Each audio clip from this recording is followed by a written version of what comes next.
To P1 plus P2, यही था Raoult's law. Raoult's law for liquid in liquid, liquid plus liquid solution है अगर, तो Raoult's law क्या था, P total is equals to P1 plus P2, जहां पे P1 था हमारा P01 x1 plus P02 x2, यही था हमारा टोटल।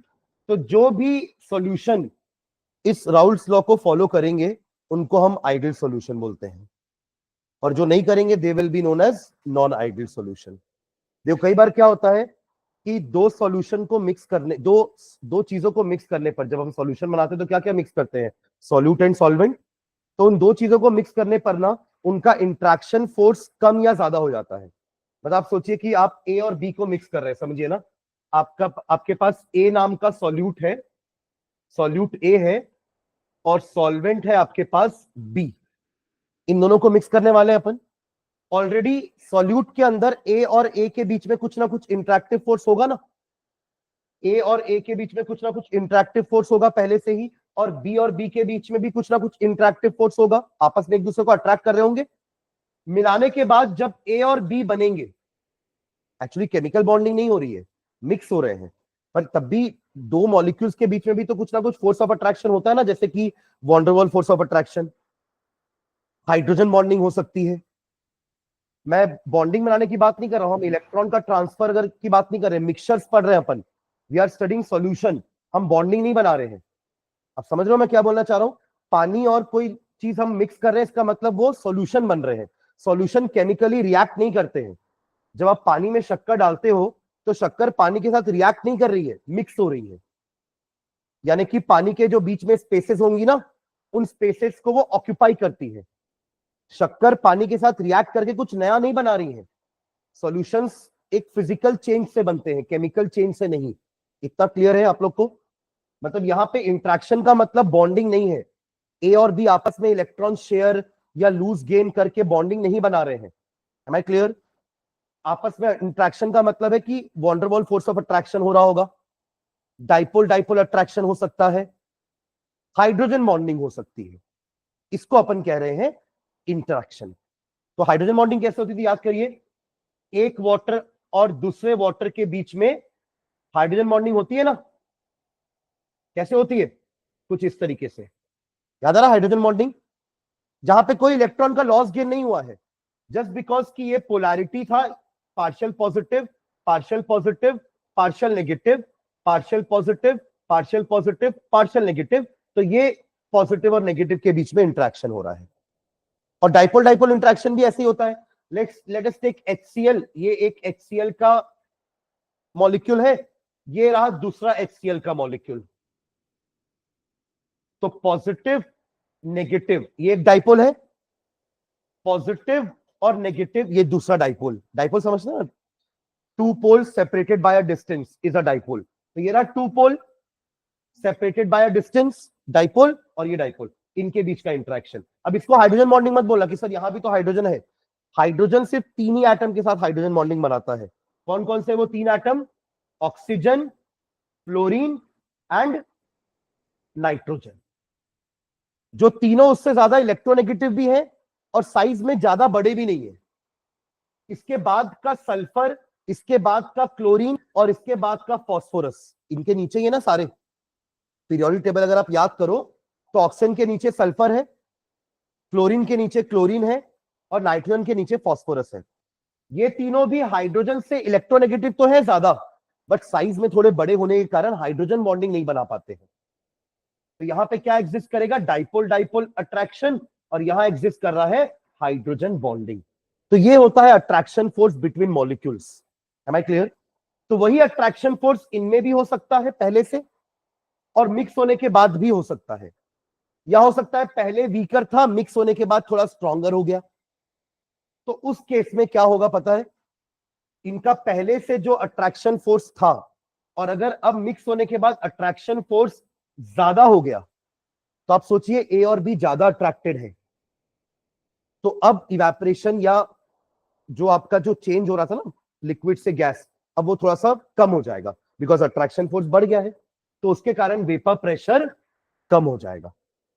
और अगर मिक्स करने के बाद अट्रैक्शन फोर्स वीकर है, यानी ए और बी को आपने मिक्स किया, अब वो वीकर है तो अब वो आसानी से वेपर बना पाएंगे, तो उस केस में वेपर प्रेशर क्या हो जाएगा, बढ़ जाएगा। कहने का मतलब पी टोटल की वैल्यू P1 प्लस P2 से ज्यादा हो सकती है, या पी टोटल की वैल्यू P1 प्लस P2 से कम भी हो सकती है।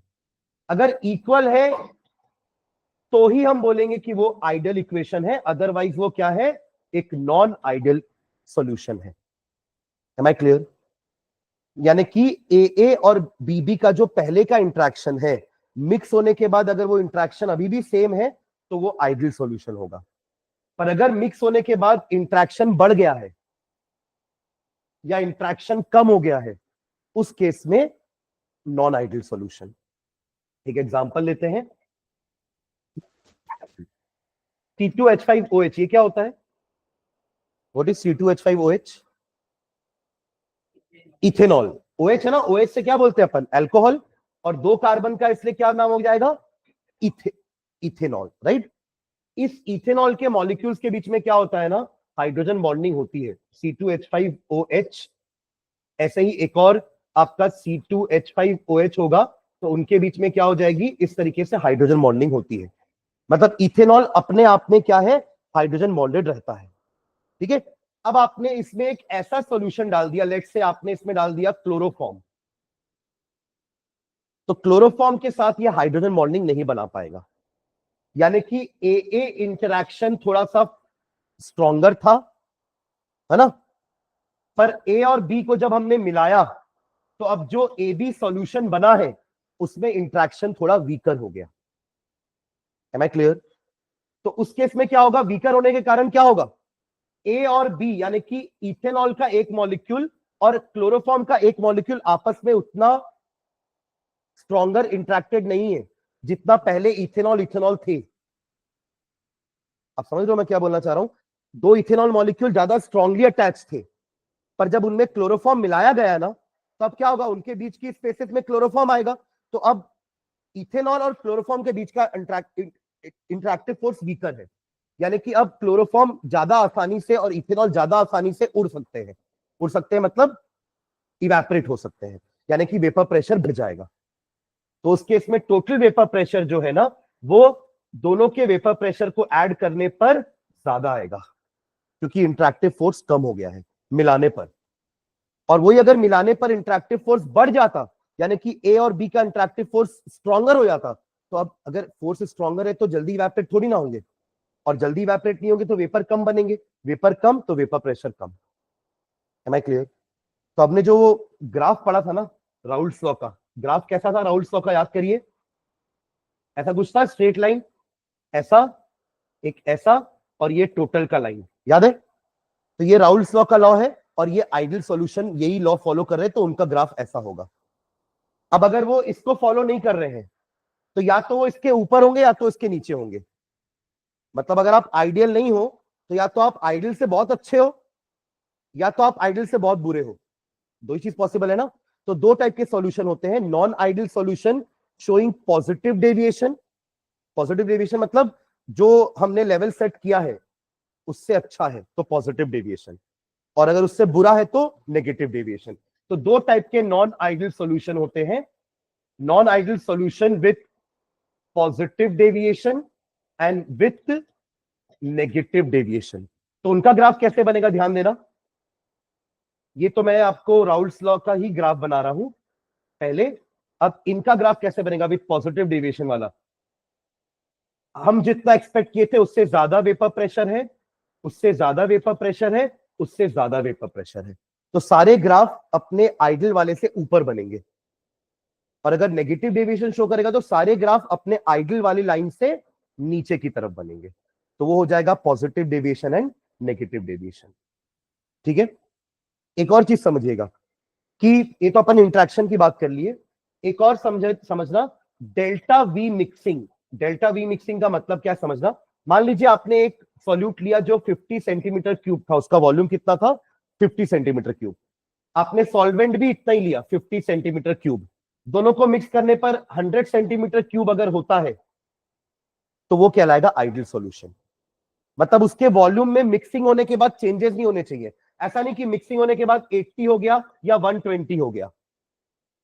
हो सकता है ना, देखो अगर इंटरेक्टिव फोर्स स्ट्रॉन्गर होगा तो वो पास पास नहीं आ जाएंगे, पास पास आ जाएंगे तो वॉल्यूम कम हो जाएगा, और अगर इंटरेक्टिव फोर्स अगर वीकर होगा तो वो दूर दूर रहेंगे एक दूसरे से, तो उस केस में वॉल्यूम बढ़ जाएगा। तो ये भी इंटरेक्टिव फोर्स से ही रिलेट कर रहे हैं ना अपन। फोर्स ऑफ अट्रैक्शन ज्यादा, space come, force of attraction come, space ज्यादा। तो अगर ए बी इंटरैक्शन अगर स्ट्रॉन्गर है ए बी से, तो वॉल्यूम कम हो जाएगी, और अगर ए बी इंटरैक्शन वीकर है ए बी से, तो वॉल्यूम बढ़ जाएगी। तो उस केस में भी अपन क्या बोलेंगे, नॉन आइडियल सॉल्यूशन। ठीक है, चलिए डेफिनेशन लिखते हैं नॉन आइडियल सॉल्यूशन, पहले आइडियल सॉल्यूशन की लिखिएगा definition. The solutions which obey Raoult's law, the solutions which obey Raoult's law, the solutions which obey Raoult's law over the entire range, over the entire range of concentration, over the entire range of concentration। इसका क्या meaning हुआ, over the entire range of concentration? हाँ, मतलब आप solute कितना भी लो, solvent कितना भी लो, कम लो या बहुत ज्यादा बनाओ सॉल्यूशन, फर्क नहीं पड़ता, वो हर कंसंट्रेशन में लॉ को फॉलो करना चाहिए, तभी आप बोलोगे वो क्या है, ideal solution.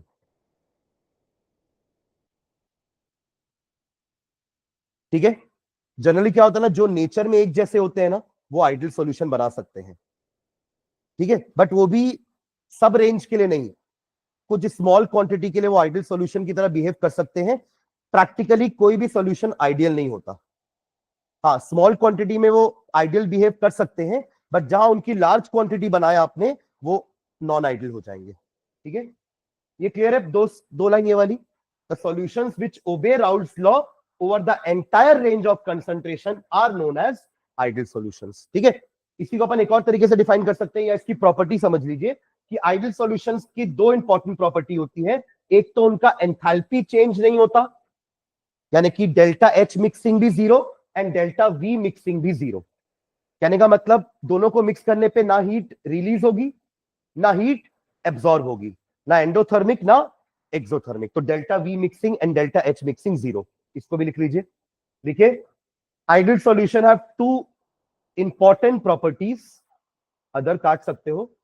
The ideal solutions have two important properties, और वो प्रॉपर्टीज क्या है, the enthalpy of mixing of pure components to form the solution is zero and the volume of mixing is also zero.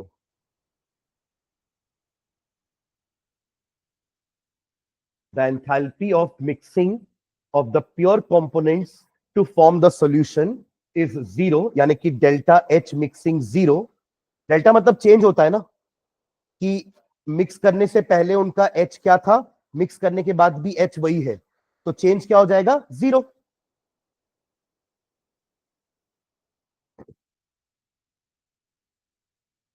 और delta V mixing का तो example मैंने अभी अभी आपको बताया था, 50-50 सेंटीमीटर क्यूब था, मिक्स करने के बाद 100 आ गया, तो पहले भी 50 प्लस ये 50 + 50 100 था, और अभी भी 100 आया, तो 100 - 100 जीरो। तो delta V mixing and delta H mixing should be zero.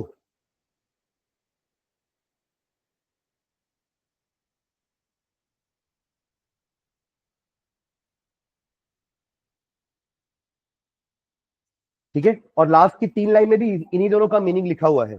Delta H mixing zero, इसका मतलब क्या है कि कोई हीट एब्जॉर्ब या इवॉल्व नहीं हो रही है, मिक्स करने के बाद होनी भी नहीं चाहिए, लेकिन रिएक्शन थोड़ी ना हो रहा है। ठीक है, वो बस मिक्स हो रहे हैं आपस में। और तीसरा ये एक और क्या है, इसको समझाने के लिए कि volume of solution should be equal to the sum of volume of the two components.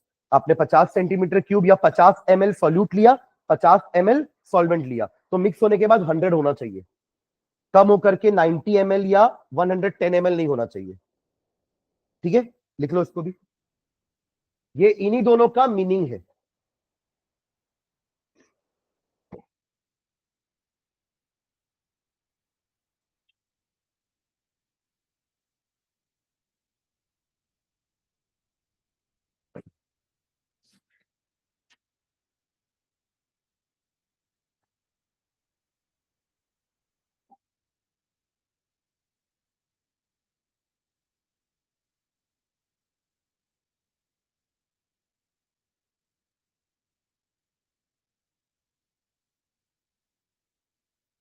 no heat is absorbed or evolved when the components are mixed, and also the volume of solution would be equal to the sum of the volume of solute and the solvent, या two components.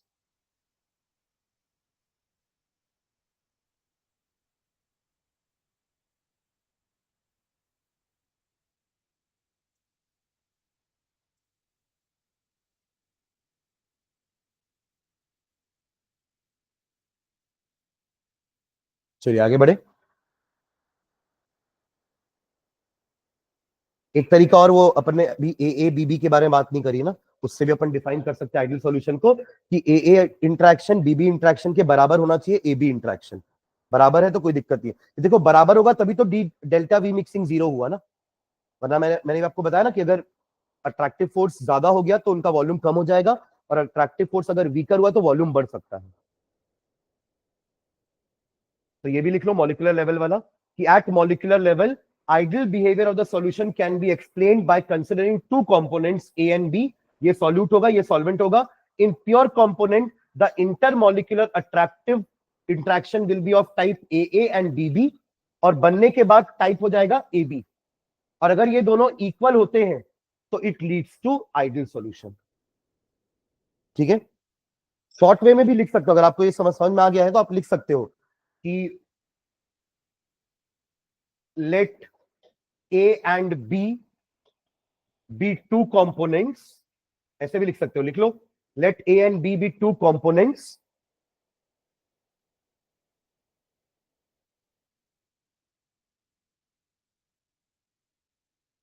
ठीक है. उसके बाद let AA and BB are the attractive interactions in their pure state. In their pure state.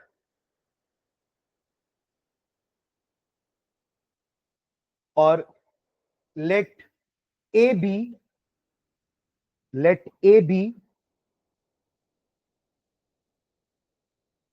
be the attractive interaction. Let AB be the interactive attraction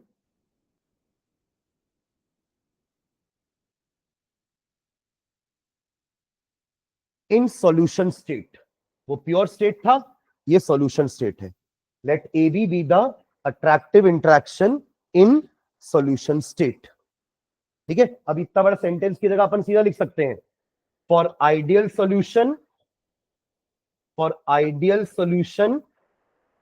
A and B B equal to A B.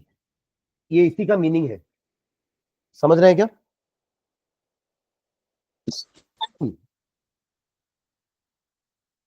For ideal solution, AA and BB interaction should be equal to AB interaction. अगर ऐसा है तो जाहिर सी बात है volume में भी कोई चेंजेस नहीं आएंगे. जैसे A और A पहले आपस में इंटरेक्ट कर रहे थे, वैसे ही सेम फोर्स से A B के साथ भी इंटरेक्ट कर रहा है, तो वॉल्यूम में भी कोई इंक्रीमेंट या डिक्रीमेंट नहीं होने वाला. वॉल्यूम में इंक्रीमेंट तब होता जब मिक्सिंग होने के बाद अट्रैक्टिव फोर्स वीकर हो जाता या स्ट्रॉन्गर हो जाता. ठीक है, एग्जाम्पल लिख लो, लास्ट की 2 लाइन. कुछ एग्जाम्पल जो एटलीस्ट कुछ कंसंट्रेशन तक आइडियली बिहेव करते हैं. एग्जाम्पल है एन हेक्सेन एन हेप्टेन. ये तो समझ में आ गया क्या होते हैं एन हेक्सेन एन हेप्टेन? हाँ, एन फॉर नॉर्मल है ना. एन क्या होता है? नॉर्मल, यानी कि स्ट्रेट किंग. और हेक्सेन मतलब 6 कार्बन, और हेप्टेन मतलब 7 कार्बन. और देखो दोनों एक जैसे, इसलिए वो आइडियल सॉल्यूशन की तरह बिहेव कर रहे हैं. दोनों एक जैसे मतलब दोनों ही नॉन पोलर मॉलिक्यूल है, दोनों ही नॉन पोलर मॉलिक्यूल. और इनके मतलब हेक्सेन और हेक्सेन के बीच में वॉन्डरवॉल फोर्स होगा, हेप्टेन और हेप्टेन के बीच में भी वॉन्डरवॉल फोर्स होगा, और मिक्स करने के बाद भी हेक्सेन और हेप्टेन के बीच में भी वॉन्डरवॉल फोर्स ही होगा. तो इक्वल ही है फोर्स, और ज्यादा कार्बन में डिफरेंस नहीं है, 6 और 7 कार्बन ही है, तो ज्यादा कोई वॉन्डरवॉल फोर्स ऑफ अट्रैक्शन में डिफरेंसेस भी नहीं होंगे. ठीक है, वरना वॉन्डरवॉल फोर्स ऑफ अट्रैक्शन मास के साथ बढ़ता है. सुन रहे हैं मैं क्या बोल रहा हूं? अगर आपने मीथेन और हेक्सेन को मिलाया होता ना, सुनना इधर, मिथेन मिथेन के बीच में van der Waals force of attraction weaker होगा, पर मीथेन और हेक्सेन के बीच में थोड़ा स्ट्रॉन्गर हो जाएगा क्योंकि हेक्सेन थोड़ा हैवियर है। बट यहाँ पे तो लगभग दोनों के मास सेम ही है। हेप्टेन हेक्सेन में कितना फर्क है मास का? 14 AMU। एक के बाद दूसरा ही मेंबर तो है।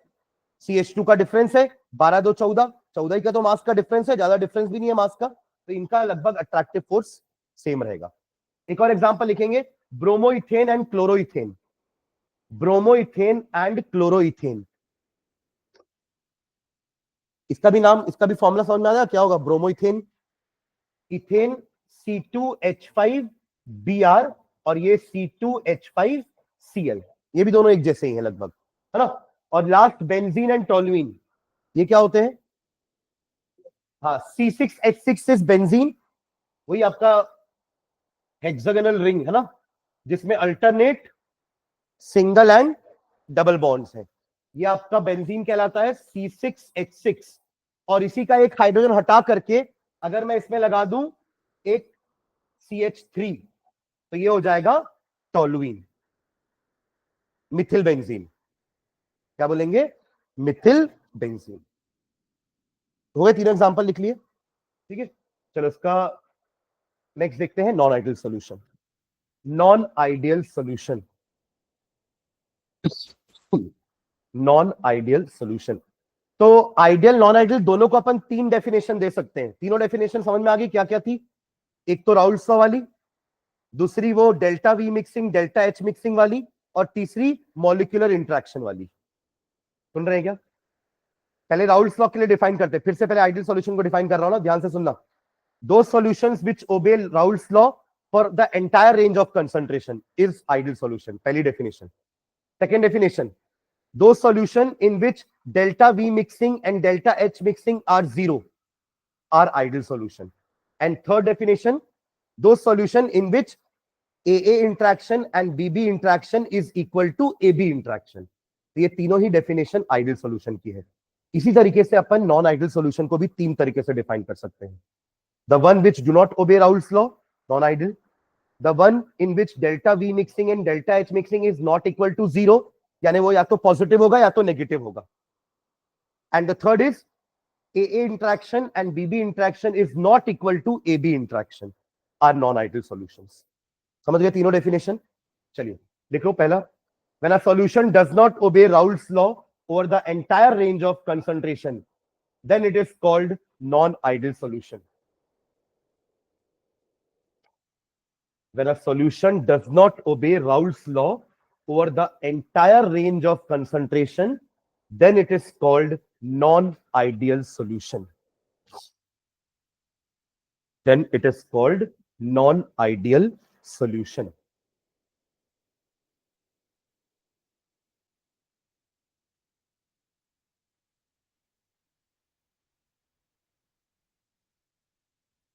ठीक है, तो उन टाइप के सॉल्यूशंस के लिए जो वेपर प्रेशर है पी टोटल, या तो अब एक्सपेक्टेड वैल्यू से हायर होगा या तो उससे लोअर होगा। ये लाइन भी लिखेंगे, the vapour pressure of such a solution is either higher और lower than that predicted by Raoult's law.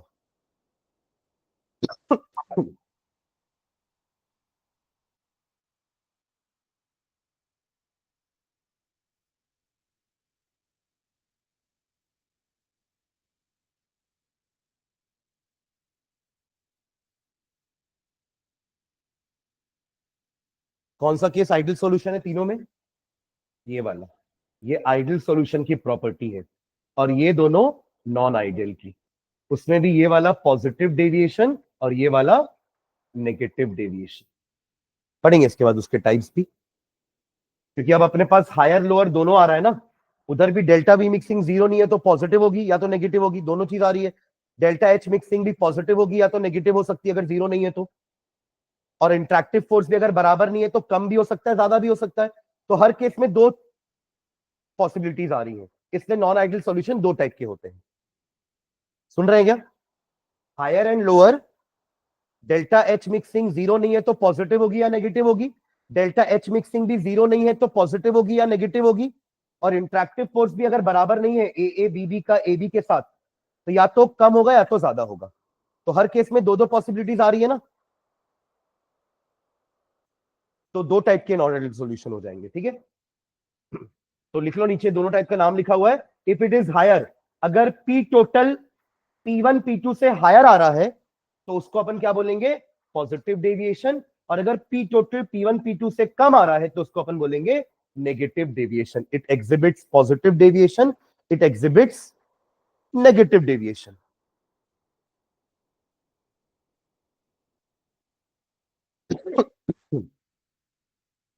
Ideal and non ideal solution से एक क्वेश्चन 100% आता है ना एग्जाम में, किसी भी तरीके से क्वेश्चन पूछेगा, बट इस टॉपिक से क्वेश्चन आता है।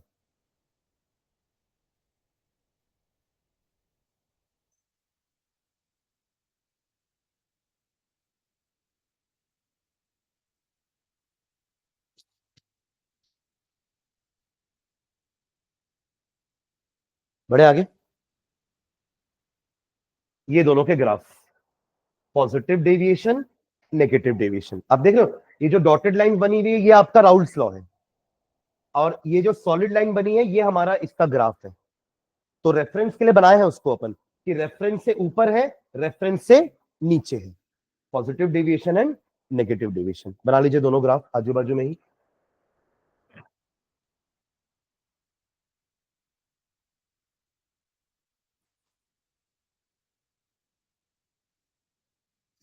तो राउल्स लॉ वाला जो ग्राफ है ना, उसको आप डॉटेड लाइन से ही बनाइएगा, जो ग्रीन कलर का आपको दिख रहा है, क्योंकि वो एक्चुअल ग्राफ नहीं है हमारे पॉजिटिव और नेगेटिव डेविएशन का। वो तो बस हमने बनाया है कि एक्चुअली में उसको ऐसे बिहेव करना चाहिए था, बट वो अपने रेफरेंस से ज्यादा बिहेव कर रहा है, मतलब उससे ज्यादा आ रहा है उसका वेपर प्रेशर।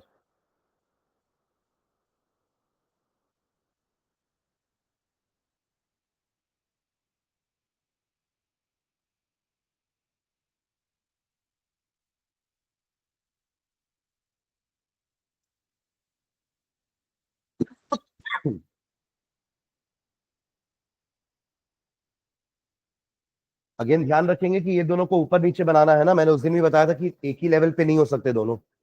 इसको नीचे बनाओगे तो ये ऊपर बनाना।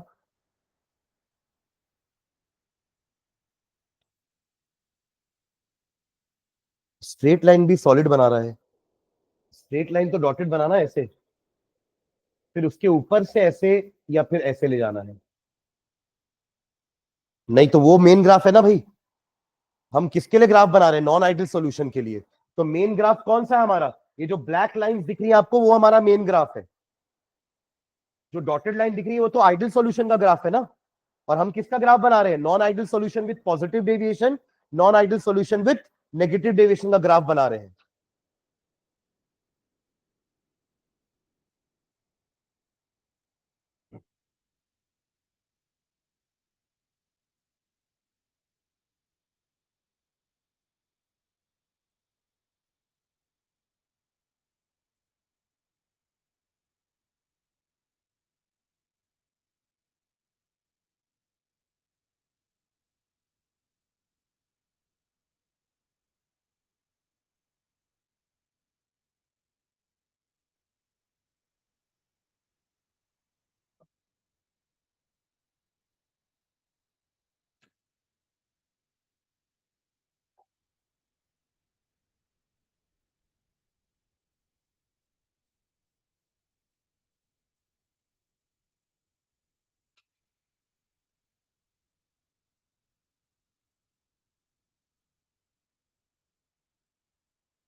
प्रॉपर लेबलिंग करना भैया ना पूरा, वेपर प्रेशर, नीचे मोल फ्रैक्शन। ग्राफ में अगर आप एक्स एक्सिस और वाई एक्सिस को लेबल नहीं कर रहे हो तो वो ग्राफ अधूरा है ना। मतलब कोई देखेगा तो उसको कैसे पता चलेगा कि आप एक्स और वाई में क्या मान रहे हो। तो एक्स और वाई एक्सिस को लेबल जरूर करना।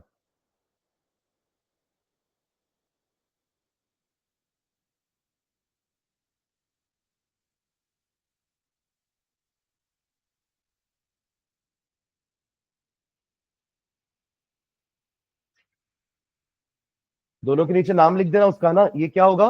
Non ideal solution with non ideal solution with positive deviation, और ये हो जाएगा नॉन आइडियल सॉल्यूशन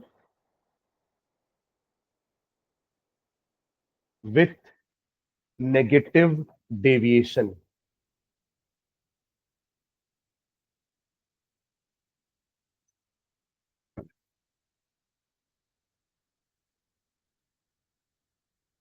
हो गया, आगे बढ़े। एक एक करके दोनों को डिफाइन करते हैं, किसके किसके टर्म्स में? Delta V mixing, delta H mixing and A B B interaction.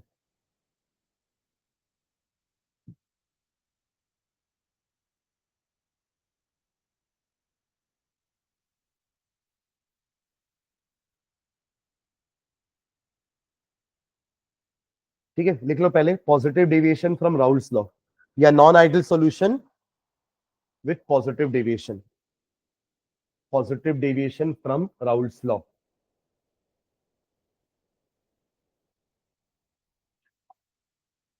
तो इतना लिखने से बेटर आप सीधा यहां पे ऐसे लिखना, इन दिस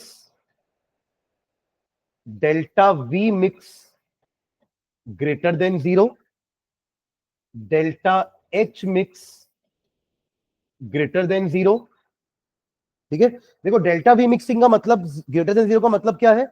50 और 50 लिए, टोटल टोटल कितना आ रहा है? 100। अब मिक्स कर दिए, अब टोटल कितना आ रहा है? 120। तो 120 माइनस 100 तो प्लस 20 आया ना। हमेशा अपन फाइनल माइनस इनिशियल करते हैं ना। तो 20 प्लस 20 आया, यानी कि वॉल्यूम बढ़ गया। ठीक है, वॉल्यूम बढ़ा मतलब कि weaker intermolecular force of attraction, और वीकर है इसलिए तो वॉल्यूम बढ़ा ना। और वीकर होगा तो आप आसानी से निकल पाएंगे, आसानी से निकलेंगे मतलब वेपर प्रेशर बढ़ जाएगा। यही तो था पॉजिटिव डेविएशन में। तो in this delta V mixing greater than 0, delta H mixing greater than 0 and A A B B interaction, क्या लिखूं? लेस देन की ग्रेटर देन? मतलब यहां क्या साइन लगाऊं? ये कि ये? ऊपर वाला नीचे वाला? हाँ, ऊपर वाला। हाँ, ये लेसर है ना, तब तो वॉल्यूम बढ़ा। कोई डाउट है तो पूछिए अभी। अगर ए बी इंट्रैक्शन वीकर होगा तब तो वॉल्यूम बढ़ेगा ना। ठीक है, तो ये तीन है आपके, किसकी बात कर रहे हैं अपन? पॉजिटिव रेडिएशन की। तो इसी को बस ऐसे लिख लो, in this del V mixing greater than 0, del H mixing greater than 0 and A B B interaction. पहले जब मिक्स करने से पहले स्ट्रॉन्गर अट्रैक्शन था, मिक्स करने के बाद वो अट्रैक्शन वीकर हो गया। वीकर हो गया इसलिए वो आसानी से लीव कर पा रहे हैं, आसानी से लीव कर पा रहे हैं मतलब वेपर्स बढ़ गए, वेपर्स बढ़ गए मतलब वेपर प्रेशर बढ़ गया। इससे तो बोले P total is greater than P1 plus P2।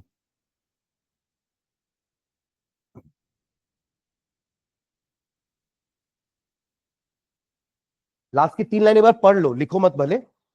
This means that in such solutions, molecules of A या B will find it easier to escape. तो easier to escape क्योंकि अब मिक्स होने के बाद उनका फोर्स वीकर हो गया है, तो अब वो आसानी से लीव कर पाएंगे। Easier to escape than in the pure state. This will increase the vapor pressure and result in positive deviation. ठीक है, कुछ एग्जांपल लिख लो इसके।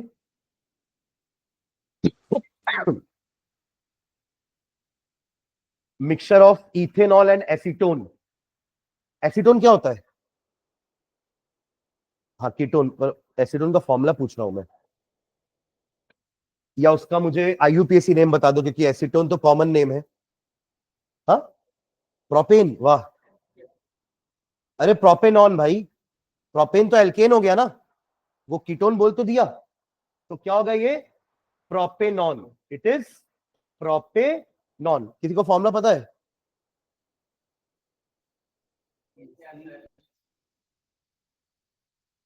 अरे प्रोपेनॉन कैसे बनाओगे? 3 कार्बन का कीटोन नहीं बना पाओगे। C3H6। अरे देखो, एकदम एकदम बेसिक से, एकदम नीचे से चालू करते हैं ना, एकदम नीचे से चालू करते हैं। सुनो इधर, कीटोन क्या होता है? अब इससे नीचे नहीं जा सकता ना मैं। कीटोन यही होता है ना, जहां पे CO रहेगा और आजू बाजू अल्किल ग्रुप होते हैं। सबसे पहला कीटोन ही प्रोपेनॉन होता है। जहां पे आप सबसे स्मॉलेस्ट अल्किल ग्रुप कौन सा डालोगे? CH3 CH3। अच्छा, अल्किल क्या होता है ये भी बताना पड़ेगा मेरे को। अल्किल क्या होता है? एल्केन में से एक हाइड्रोजन हटा दिया जाए तो एल्किल बनता है। तो मीथेन से एक हाइड्रोजन हटाए तो मिथिल बना, तो दोनों मिथिल लगा दिए। सबसे छोटा अल्किल तो यही होगा ना, इससे छोटा अल्किल कहां से लेके आओगे? तो यही होता है प्रोपेनॉन, जिसको कॉमनली अपन क्या बोलते हैं? एसीटोन। लड़कियां तो याद रखो, ये नेल पॉलिश रिमूवर होता है,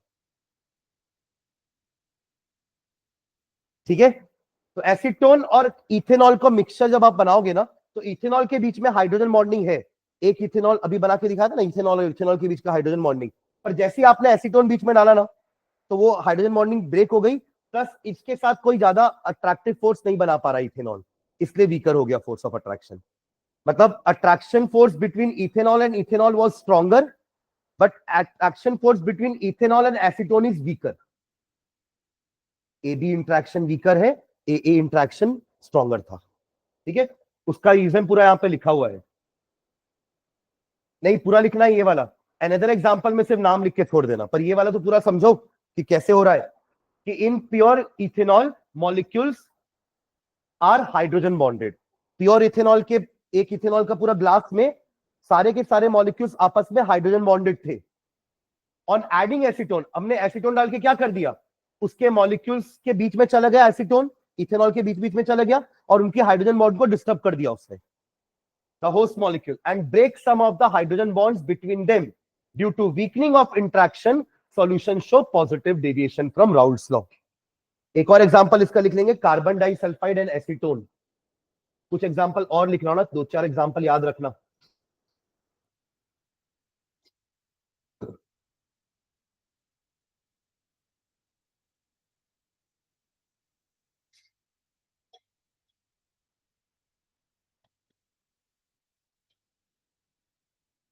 इनके बाद कुछ और सम मोर एग्जांपल्स आर करके लिखते जाना। एक ये हो गया आपका, एक और एग्जांपल, ये दूसरा example, some more examples are, ऐसा लिख लेना, ठीक है। फर्स्ट ये हो गया carbon disulphide and acetone, second acetone and benzene, और लिखना ethyl alcohol plus water. Ethyl ethyl ethyl alcohol और इथेनॉल सेम है ना, ethyl alcohol and ethanol are same, बस वो आईयूपीएसी नेम है, ये कॉमन नेम है। Plus water. एक और एग्जांपल लिखना, carbon tetrachloride plus chloroform. Carbon tetrachloride formula लिख दूंगा चलेगा? नाम पता है ना, कार्बन टेट्राक्लोराइड। एंड क्लोरोफॉर्म का फॉर्मूला बताओ चलो। CH3 CHCl3 CHCl3 chloroform. तो चार और एक पांच एग्जांपल हो गए है ना।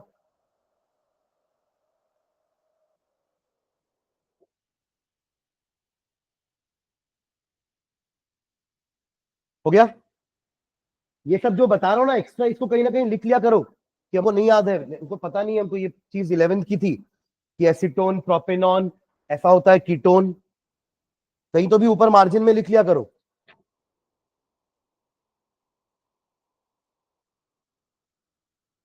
इसका फॉर्मूला पता है क्या कार्बन डाइसल्फाइड का? तो फॉर्मूला बताना भाई। CS2 carbon disulphide.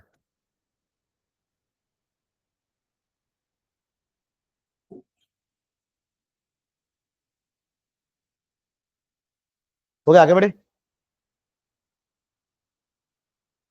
ऐसे ही नेगेटिव डेविएशन का भी वो लिख लेते हैं, del V mixing less than zero, del H mixing less than zero.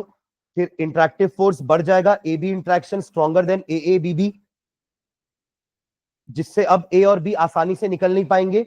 आसानी से निकल नहीं पाएंगे तो उनके वेपर नहीं बनेंगे, तो वेपर प्रेशर कम हो जाएगा।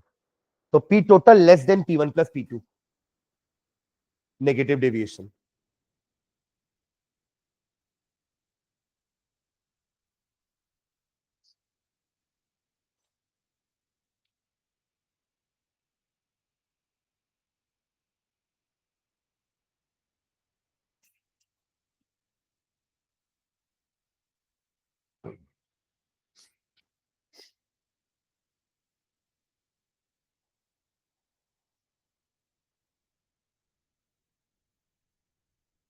अच्छा मुझे एक चीज बताना, बॉइलिंग पॉइंट और वेपर प्रेशर, इनका क्या रिलेशनशिप होना चाहिए? Boiling point and vapour pressure, दोनों पहले टर्म समझो क्या क्या होते हैं। बॉइलिंग पॉइंट क्या होता है? एक टेम्परेचर जिसमें लिक्विड बॉईल होना चालू करता है या इवेपोरेट हो रहा है, समझ लो, ठीक है।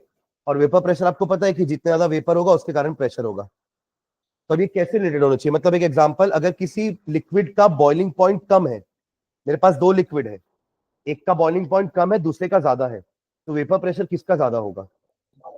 जिसका बॉइलिंग पॉइंट कम होगा, क्योंकि वो पहले रीच करेगा, है ना। वो उसका बॉइलिंग पॉइंट कम है तो वो पहले रीच कर जाएगा ना उसका बॉइलिंग पॉइंट, तो उसके वेपर जल्दी बनने चालू हो जाएंगे, तो वेपर प्रेशर उसका ज्यादा होगा। क्लियर है ना ये? मतलब बॉइलिंग पॉइंट कम, वेपर प्रेशर ज्यादा। ठीक है, चलो, हो गया ये। चलिए नेगेटिव डेविएशन के बारे में लिखते हैं। इसको लिख लो ना शॉर्ट में अपने से ही, जैसे वहां लिखे थे ना। अरे ये लिखे थे ना अपन यहां पर, ये तीन चीजें, इन दिस करके लिख लो बस ये तीनों चीजों को, फिर सीधा एग्जाम्पल लिखते हैं। एग्जाम्पल ये है, ये सब मत लिखना, चार लाइन, ठीक है? सुन रहे हो क्या? इसकी जगह ही मैं वो लिखने बोल रहा हूं, del V mixing less than zero, del H mixing less than zero, फिर A A B B interaction is weaker than A B interaction, यानी कि A B interaction stronger than A B B.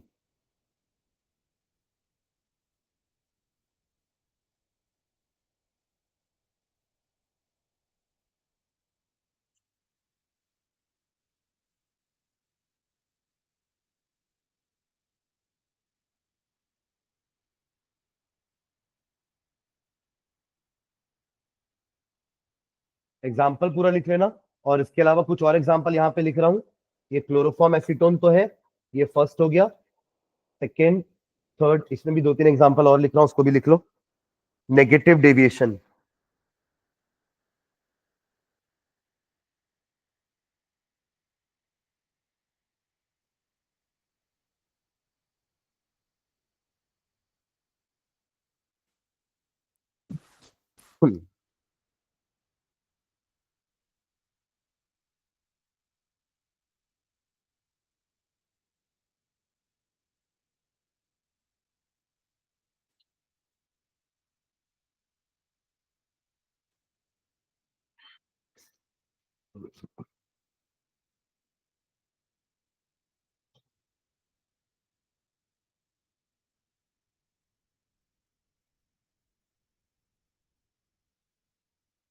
Aniline क्या होता है?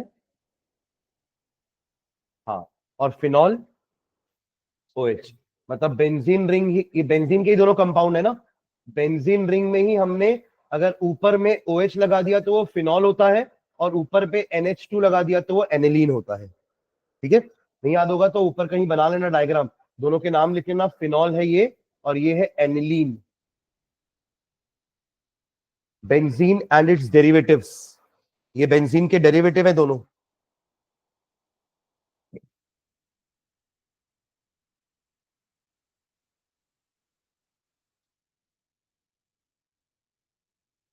देखो mix करने के बाद इन दोनों के बीच में हाइड्रोजन बॉन्डिंग बन जाएगी, सुन रहे हैं क्या? तो स्ट्रॉन्गर हो गया फोर्स ऑफ अट्रैक्शन। इनका अलग अलग सिंगल सिंगल जब प्योर थे तब उतना इंटरेक्टिव फोर्स नहीं था, पर मिलने के बाद H और N के बीच में क्या हो गया? हाइड्रोजन बॉन्डिंग बन गई, तो अट्रैक्शन फोर्स स्ट्रॉन्गर हो गया। तो A B interaction greater than A B B, वो लिखे हो कि नहीं आप लोग? Del H del V A B, just उल्टा लिखे है ना पूरा पॉजिटिव वाले का। उसके बाद फिर ये एक एग्जांपल पूरा एक्सप्लेन करना, और बाकी सारे एग्जांपल बस लिख देना, नाम एटलीस्ट। तो आपको पांच पांच एग्जांपल दोनों के याद रखेंगे, पॉजिटिव के भी नेगेटिव के भी।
हो गया।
हो गया, आगे बढ़े। नेक्स्ट डालेगा एजियोट्रॉप्स। एजियोट्रॉप्स,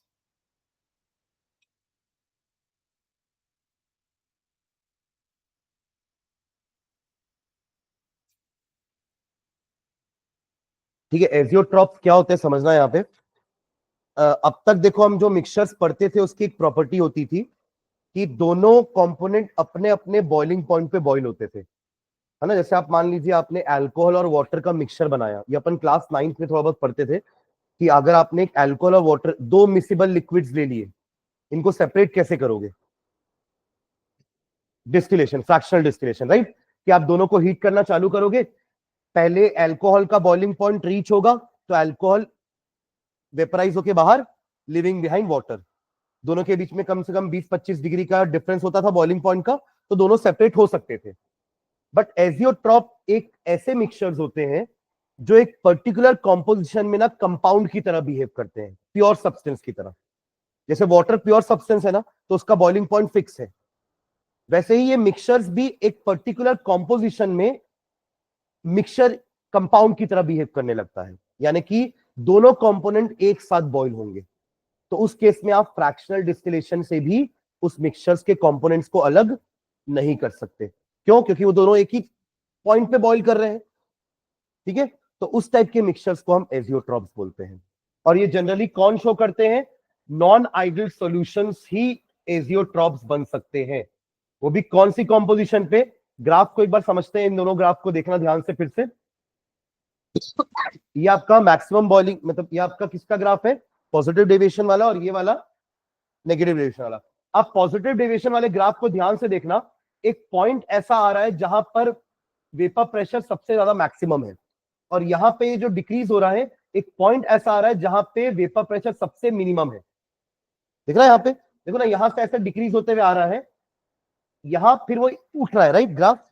तो इस पॉइंट पे वेपर प्रेशर सबसे मिनिमम है, हाँ या ना? वेपर प्रेशर मिनिमम यानी कि बॉइलिंग पॉइंट मैक्सिमम। अभी तो आप लोगों ने बताया मुझे vapour pressure boiling point opposite. यहां पे एक पॉइंट ऐसा है जहां पे वेपर प्रेशर क्या है? मैक्सिमम, और बॉइलिंग पॉइंट मिनिमम। समझ रहे? अब इन दोनों का मीनिंग क्या है समझना, एग्जांपल से समझते हैं।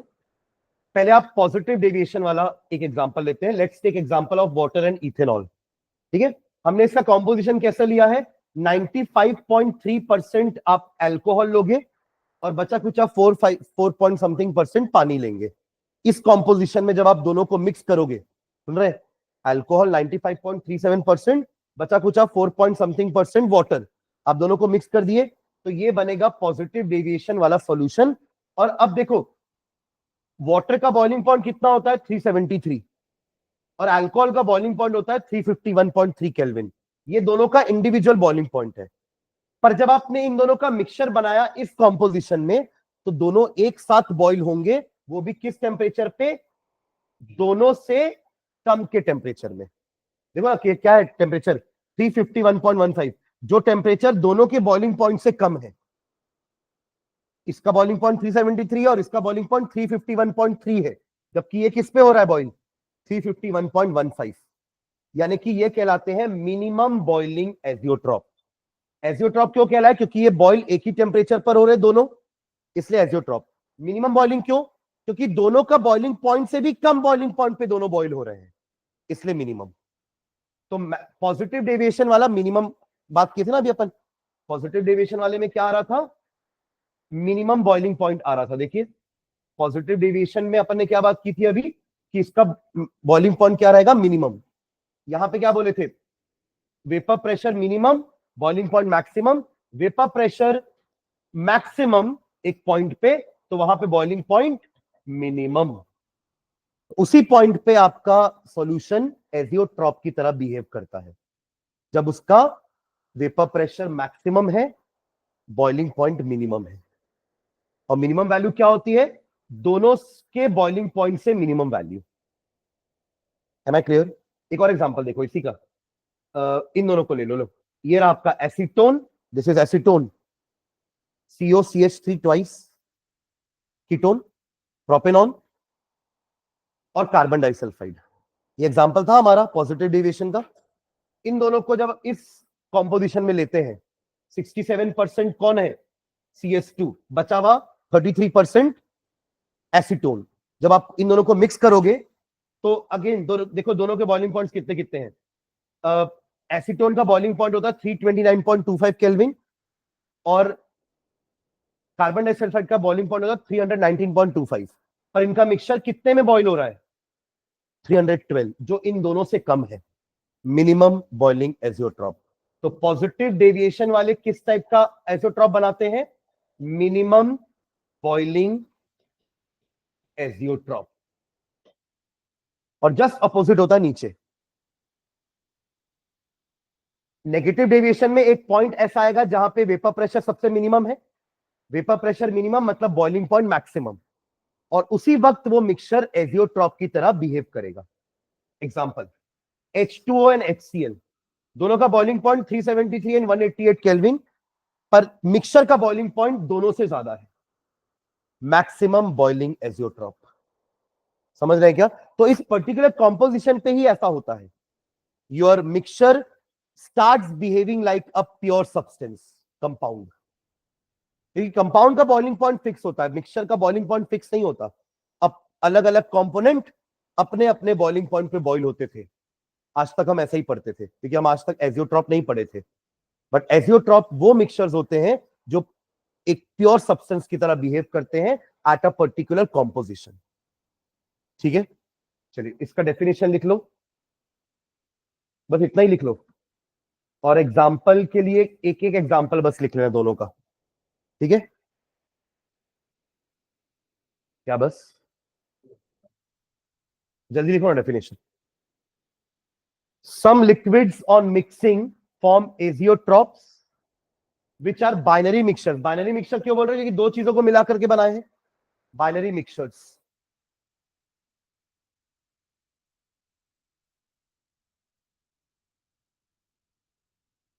Having the same composition in liquid and vapour phase. क्यों? क्योंकि वो दोनों एक ही टेम्परेचर पर बॉइल हो रहे हैं। ऐसा भी नहीं ना कि किसी का बॉइलिंग पॉइंट रीच कर दिया तो वो उसकी डेंसिटी वेपर फेज में बढ़ गई। सुन रहे हैं क्या बोल रहे हैं? Same composition in liquid and vapour phase का मतलब क्या है? जब दोनों का बॉइलिंग पॉइंट ही सेम है तो दोनों उसी समय बॉइल करेंगे ना, तो दोनों के वेपर्स भी ऊपर बनने चालू हो जाएंगे, तो दोनों का कॉम्पोजिशन भी सेम रहेगा। ऐसा थोड़ी ना कि अभी सिर्फ एल्कोहल निकल रहा है, पानी नीचे है, ऐसा नहीं है। पानी और एल्कोहल दोनों एक साथ ऊपर जा रहे हैं। ठीक है, इसलिए दोनों का कॉम्पोजिशन लिक्विड और वेपर फेज में सेम है। Am I clear? समझ में आ रहा है ना? फ्रैक्शनल डिस्टिलेशन में क्या होता है? सुनो इधर, फ्रैक्शनल डिस्टिलेशन में क्या होता है? जिसका अभी बॉइलिंग पॉइंट पहुंचा है उसी के वेपर्स ऊपर है, जिसका बॉइलिंग पॉइंट नहीं पहुंचा उसका वेपर तो अभी ऊपर आया ही नहीं है। तब वहां पे वेपर फेज और लिक्विड फेज में डिफरेंसेस होते हैं। बट यहां तो दोनों एक साथ ही बॉइल हो रहे हैं ना, एक ही टेम्परेचर पर, तो दोनों का वेपर फेज और लिक्विड फेज में कॉम्पोजिशन सेम होगा। क्लियर है? And boil at constant temperature. In such cases, अब इस टाइप के मिक्सचर को सेपरेट करना मुश्किल है फ्रैक्शनल डिस्टिलेशन से भी। In such cases, it is not possible to separate the components by fractional distillation. तो ये दो टाइप के होते हैं, मिनिमम बॉइलिंग एजियोट्रॉप जो कि कौन शो करता है? Solution with positive deviation. And maximum boiling azeotrope जो कि कौन शो करता है, सॉल्यूशंस विद नेगेटिव डेविएशन। हाँ,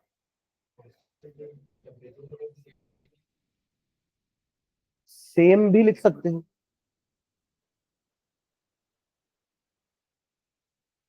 कांस्टेंट और सेम, अभी वाले केस के लिए तो दोनों एक ही का मतलब एक ही है ना, कि दोनों इसी टेम्परेचर पर बॉईल हो रहे हैं और ये टेम्परेचर कांस्टेंट रहेगा। कांस्टेंट इसलिए लिख दिया क्योंकि अभी तक अपन पढ़ते थे कि मिक्सचर का जो बॉइलिंग पॉइंट होता है वो वेरिंग होता है, एक रेंज में बॉईल करता है। जैसे अगर आपके पास मिक्सचर है अल्कोहल और वाटर का, तो वो 75 से 100 के बीच में बॉईल होगा, तो वो वेरिंग हो गया ना। अब हो गया कि वो एक पर्टिकुलर वैल्यू पर ही होगा, इसलिए कांस्टेंट बोल रहे हैं। ठीक है, हालांकि दोनों का बॉइलिंग पॉइंट सेम हो चुका है, अब कोई भी अपने बॉइलिंग पॉइंट पे बॉईल नहीं हो रहा है।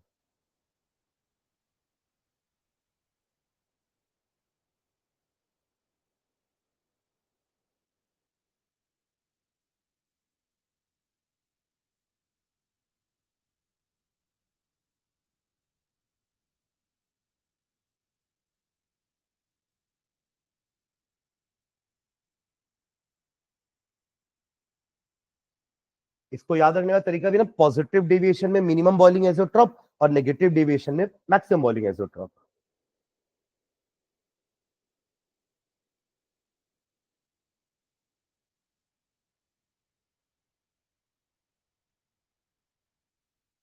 एट अ स्पेसिफिक कॉम्पोजिशन, इसलिए वहां कॉम्पोजिशन भी लिखी हुई थी ना।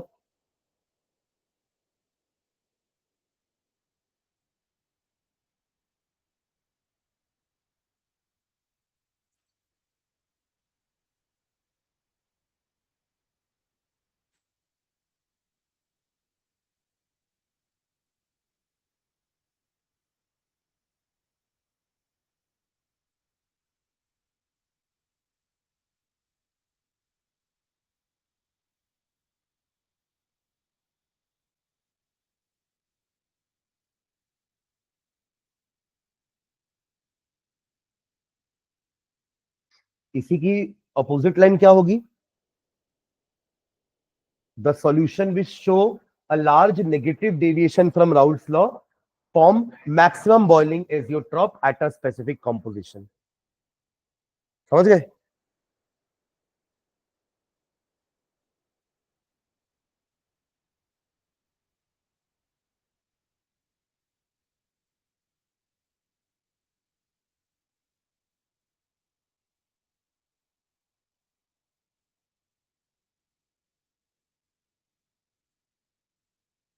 और ये कॉम्पोजिशन हमें कहां से पता चलेगी? ग्राफ से।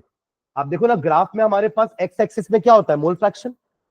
तो समझिए कि इसका इसका मैक्सिमम वेपर प्रेशर यहां पे है, तो इसको आप नीचे लेके आना, तो यहां से आपको x1 x2 की वैल्यू मिल जाएगी। देखो ना, x1 यहां 0 से 1 तक जा रहा है और x2 0 से 1 यहां जा रहा है, तो एक पॉइंट पे यहां पे आपको x1 x2 की वैल्यू मिल जाएगी ना।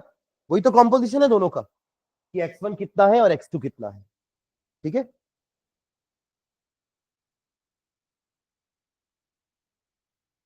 लिख लीजिए पूरा पॉइंट, बस दोनों के एक एक एग्जांपल लिख लो, ताकि आपको याद रहे कि हमने कैसे डिफाइन किया था कि इन दोनों के बॉइलिंग पॉइंट से कम बॉइलिंग पॉइंट में बॉइल हो रहा था और इन दोनों के बॉइलिंग पॉइंट से ज्यादा बॉइलिंग पॉइंट में बॉइल हो रहा था। ये इसलिए नाम दिया गया minimum boiling azeotrope, maximum boiling azeotrope.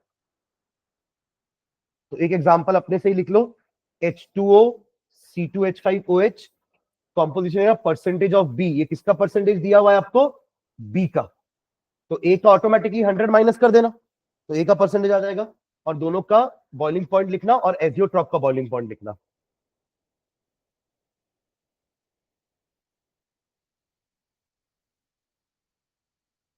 ऊपर ना ये वाला कॉलम बना लो, फिर एक एग्जांपल ये, एक एग्जांपल ये लिख लेना, तो दोनों के लिए कॉमन बन जाएगा ना ऊपर का कॉलम। समझ रहे हो क्या बोल रहा हूं मैं? ए बी एक कॉलम रहेगा वो, फिर यहाँ परसेंटेज ऑफ बी का कॉलम रहेगा, यहाँ पे बॉइलिंग पॉइंट्स के 3 कॉलम रहेंगे, ए का बॉइलिंग पॉइंट, बी का बॉइलिंग पॉइंट, सी का, ये ए से ड्रॉप का बॉइलिंग पॉइंट। फिर एक एग्जांपल ये उतार दो पूरा, और एक एग्जांपल ये उतार दो, और यहाँ पे लिख देना ये वाला है आपका मिनिमम बॉइलिंग एजियोट्रॉप और ये वाला है आपका मैक्सिमम बॉइलिंग एजियोट्रॉप।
हो गया?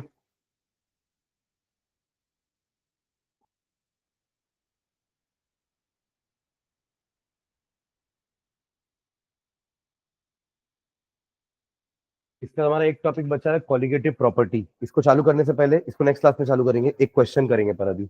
चलो क्वेश्चन लिखो।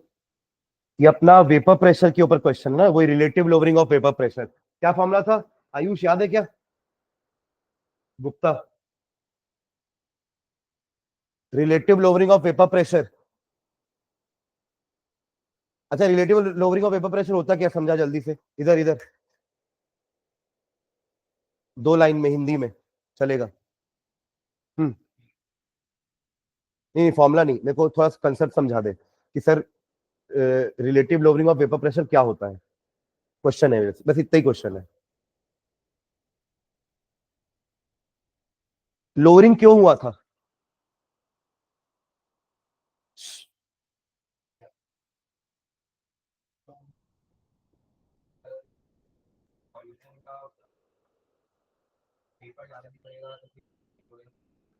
हाँ, तो वेपर ज्यादा क्यों नहीं बन रहा था? हाँ, ऐसे शुरुआत करना कि प्योर सॉल्वेंट का वेपर प्रेशर से ज्यादा होता है अगर अपन ने उस सॉल्वेंट में कुछ सॉल्यूट डाल दिया जो कि नॉन वोलेटाइल है, तो वो वेपराइज होने नहीं देगा सॉल्वेंट को, तो ओवरऑल सॉल्यूशन का वेपर प्रेशर कम हो जाएगा। तो सॉल्यूशन के वेपर प्रेशर को हम पीएस से डिनोट करेंगे और सॉल्वेंट के वेपर प्रेशर को पी नॉट से। बड़ा तो पी नॉट है ना, तो पी नॉट माइनस पीएस ये होता है लोअरिंग, और ये होता है रिलेटिव लोअरिंग। और ये किसके बराबर होता है? x2 के बराबर, यानी कि मोल फ्रैक्शन ऑफ सॉल्यूट। किस पे डिपेंड कर रहा है कि सॉल्यूट कितना ज्यादा डालोगे। आप और ज्यादा सॉल्यूट डालोगे तो लोअरिंग और ज्यादा होगी। कल तो समझा था ना 3 एग्जांपल लेकर के इनका ही, कि इन्होंने 1 चम्मच डाला, इन्होंने 2 चम्मच डाला, इन्होंने 3 चम्मच डाल दिया सॉल्यूट, तो इनका लोअरिंग सबसे कम हो गया था। तो सॉरी, लोअरिंग सबसे ज्यादा हो गया था, वेपर प्रेशर सबसे कम हो गया था। ठीक है, चलिए क्वेश्चन लिखिए। Calculate the mass of a calculate the mass of a non volatile solute. समझना कुछ। Calculate the mass of a non volatile solute. Non volatile solute, उसका मास निकालने वाला कि आपने कितना डाला उसमें, है ना। ब्रैकेट में उसका मोलर मास लिखो। मोलर मास 40 ग्राम पर मोल। मोलर मास 40 ग्राम पर मोल। नाम नहीं दिया सॉल्यूट का, और उसका मोलर मास दे दिया है 40 ग्राम पर मोल। 40 किसी का निकाले थे पेन, 40 याद करो किसका निकाले थे। हाँ हाँ, कैसे होगा? NaCl का, Cl का 35.5 होता है, तो पॉइंट Na का ही कुछ कंपाउंड था। मोलारिटी निकालते वक्त निकाले थे NaOH। NaOH का मोलर मास 40 आता है, कैलकुलेट करना। 23 प्लस 16 39 प्लस 1 40। समझे क्या बोला मैं? हाँ चलो ठीक है, आगे वापस आते हैं इसमें। ब्रैकेट क्लोज कर दो। मोलर मास 40 ग्राम दिया हुआ है, bracket close. Which should be dissolve in which should be dissolve in which should be dissolve in 114 gram octane.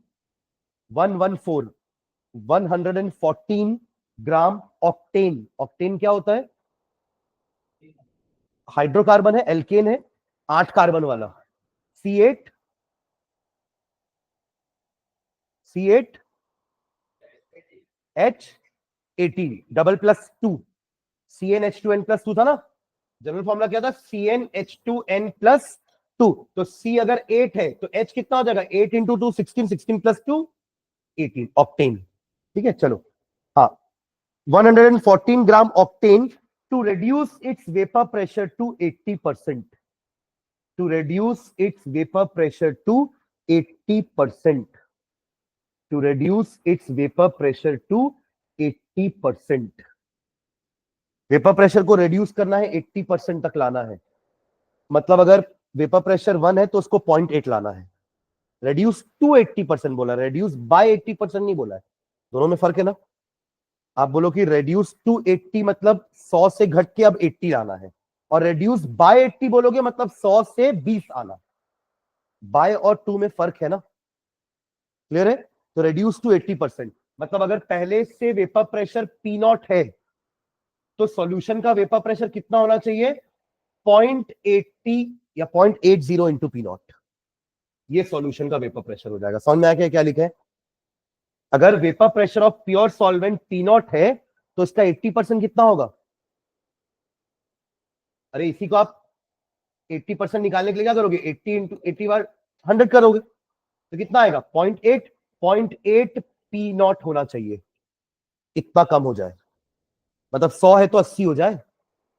अगर 1 और 0.8 नहीं समझ में आ रहा तो उसको 100 और 80 ले लो, कोई दिक्कत नहीं है. क्या समझ रहे हैं मैं क्या बोलना चाह रहा हूं, कि 100 था और अब 80 हो जाए. ठीक है. तो कितना हो जाएगा ये, P0 minus PS upon P0 का वैल्यू कितना आएगा, जल्दी कोई बताएगा कि मुझे. 100 माइनस 80 अपॉन 100. हाँ 0.2. अरे ये 20 होगा. 20 अपॉन 100 कितना हो जाएगा, 0.2. ये समझे क्या. हाँ.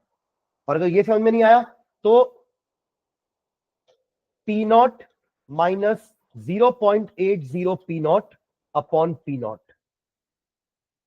तो P0 कॉमन, नीचे वाले P0 का कैंसल, क्या बचा 1 माइनस 0.80 विच इज 0.20. वही आएगा. समझे क्या. समझना, मेन चीज समझना क्या जरूरी है कि वो जो रेड्यूस टू 80% बोला है ना, वो हमें समझ में आना चाहिए. तो लेट P0 बी द, लिख लो चलो, let P0 be the, let P0 be the vapor pressure of,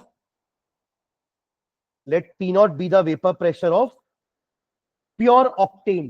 octane लिए ना सॉल्वेंट, और सॉल्यूट क्या है, वो 40 ग्राम वाला मोलर मास वाला solute.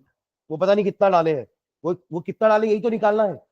You want to calculate W2. क्या निकालना है, W2. हाँ जो भी A B अगर मानना है तो A B ले लो, मतलब मैंने तो आपको 1 और 2 बोला है ना. 1 is for solvent, 2 is for solute. तो यहां हमें W2 निकालना है. M2 दिया है, M2 कितना दिया है, 40. M2 दिया है 40. ठीक है. हाँ तो क्या लिखे, let P0 be the vapour pressure of pure octane. Next line में, ऑन एडिंग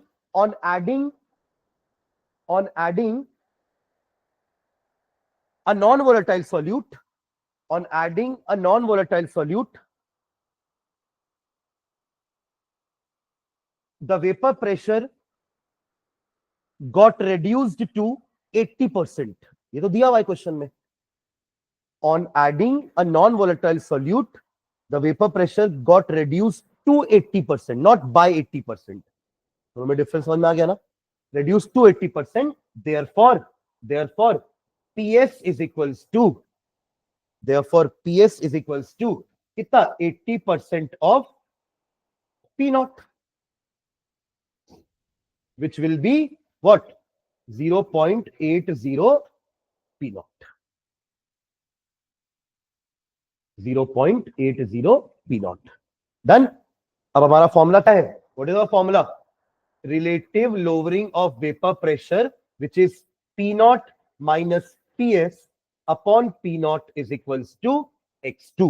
और X2 क्या होता है, what is X2 Raj, solute formula N2 upon N1 plus N2. और N2 कैसे निकालोगे, गिवन मास तो नहीं दिया ना, तो W2 upon M2 divided by W1 upon M1 plus W2 upon M2. मुझे बताइए इन सब में क्या क्या हमारे पास है और क्या निकालना है. W2 निकालना है, करेक्ट. M2 दिया है, ब्रैकेट में लिखे थे ना 40. W1 114 ऑक्टेन का दिया ना. और ऑक्टेन का देखो अब यहां पे फॉर्मूला नहीं लिखा है, पर आपको बताया ना C8H18. वहां से M1 निकाल लेना। होगा? तो यहां से आपको W2 निकालना है अननोन, बाकी सब आपके पास नोन है। इसको सॉल्व करोगे तो 0.2 आ रहा था, निकालिए, पूरा सॉल्व करो उसको, पूरा पुट कर दो यहाँ पे values. P naught minus 0.80 P naught upon P naught is equals to what is W2 निकालना है अपन को, W2 divided by 40 upon W1 is 114 upon, ऐसा ही है, निकाले, C896 प्लस, अच्छा बहुत अच्छी बात है, तो 1 आ जाएगा फिर, मतलब 1 मोल ही लिया था आपने ऑक्टेन को, चलो बहुत बढ़िया। एंड W2 अपॉन 40, ये कैंसिल होकर के 1 हो गया, ठीक है। और ये कैंसिल होकर के पूरा पी नॉट कॉमन ले लेना, 0.20, क्या बचेगा इधर, 0.20 is equals to W2 upon 40 divided by 1 plus W2 upon 40। Neglect करने का सोचना भी मत है ना, ये उसको उधर लेके जाना, 0.20 into 1 plus W2 upon 40 is equals to W2 upon 40। Solve कर पाएंगे अब, निकाला तो W2 ही है ना, एक इक्वेशन है, एक अननोन है, निकल जाएगा। सॉल्व करो मैथ्स जैसे आप लोग करते थे, मल्टीप्लाई करो अंदर, फिर W2 को एक साइड लेके जाओ, क्रॉस मल्टीप्लाई करके प्लस माइनस जो करना पड़े करो, फाइनल आंसर चाहिए W2।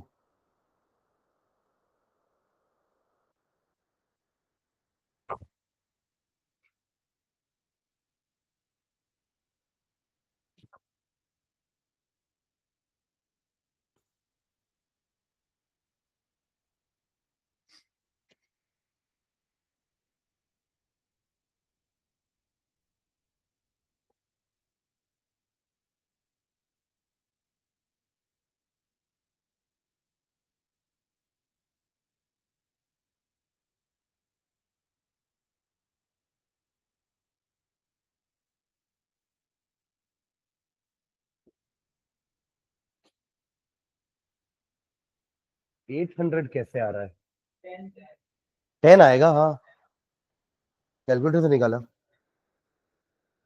10 आएगा, कामाक्षी चेक करो फिर से, 800 कैसे आ रहा है।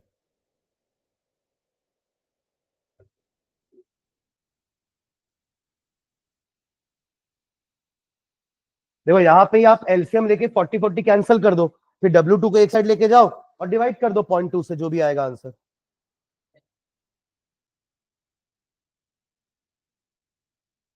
करना पड़ेगा, हो जाएगा, हाँ आंसर 10 है, करेक्ट। आज आ गया पक्का, चेक करूं आके, बनेगा कि नहीं बाकी लोग से, आ गया प्रणब, इधर भूमिका सीमा, लाना नहीं है, आना चाहिए, लाना और आने में फर्क है ना।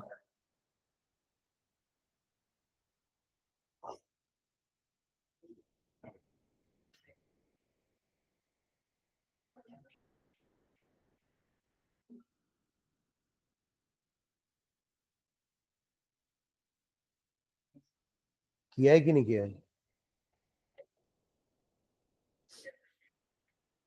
उसको भी डाउट हो रहा सौभाग्य कि मेरे से पहले कैसे ले आया, तो बायो वाला है ना। तू किया कि नहीं सौभाग्य,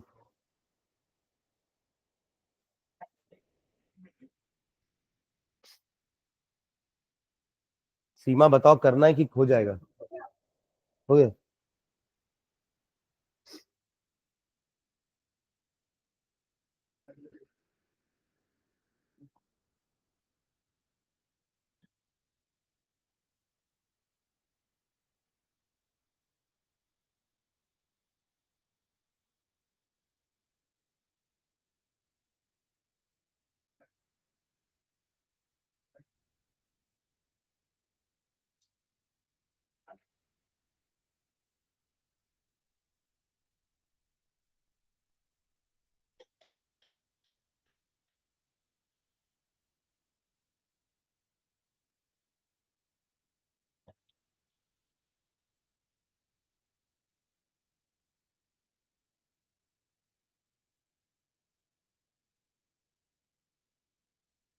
ठीक है,